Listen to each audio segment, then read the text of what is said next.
Pagkarami-raming laruan, pero hindi naman toy store.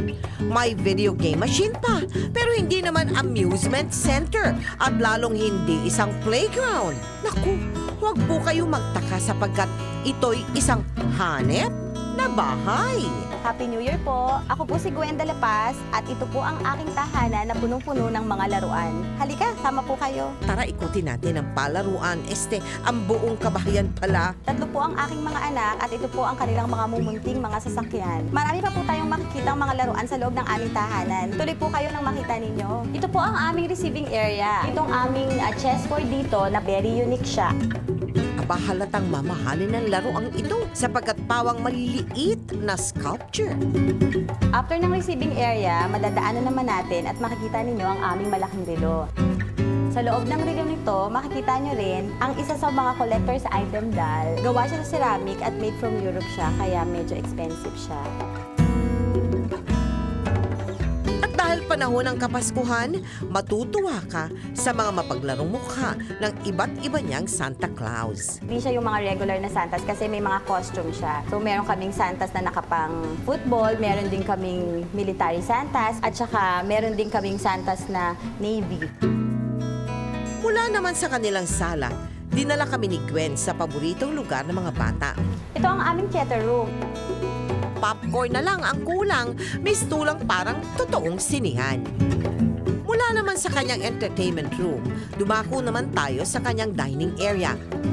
Elegante, di ba? Pero may mapapansin kang kakaiba na namumukod tangi. Actually, lagi nilang pinagkakamalang laruan to eh. Itong maliit na stereo na jukebox na to. Meron siyang CD player at AM/FM radio. Marami mga ganyang bagay sa bahay ni Gwen.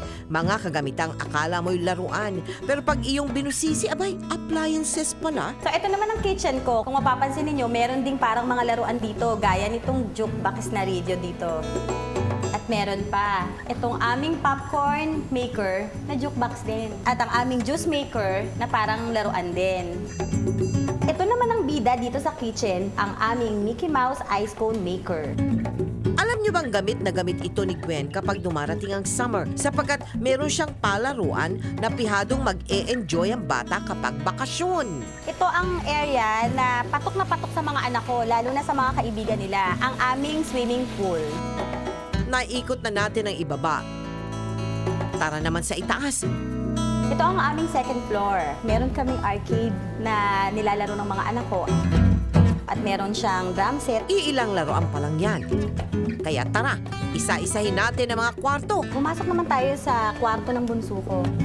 Nung time na ginagawa tong kwarto na to, ang nagustuhan ko naman si Minnie Mouse. So ang lahat, itinim ko kay Minnie Mouse at saka kay Mickey Mouse. Ang TV niya, Mickey Mouse din. Ang kanyang wallpaper, Mickey Mouse din. Ito naman ang kwarto ng lalaking anak ko. Puro kotse ang design nito.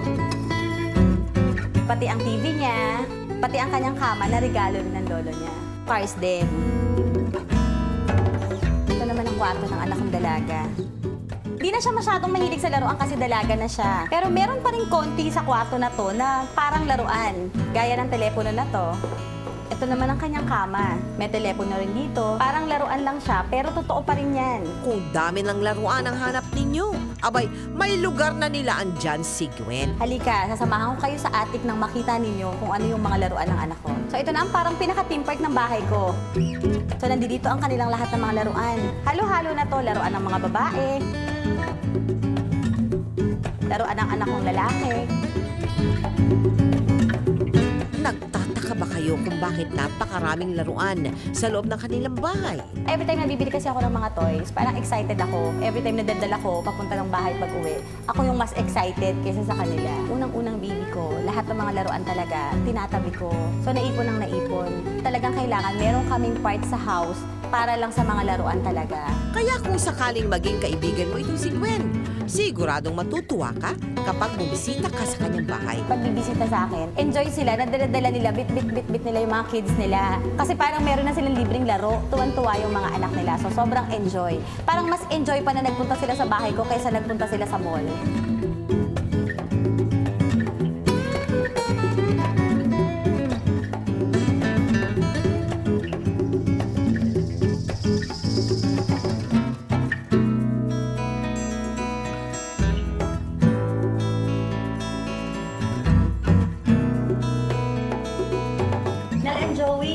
sa pagbisita at pag-ikot sa loob ng bahay ko. Bye! Abay, parang nasa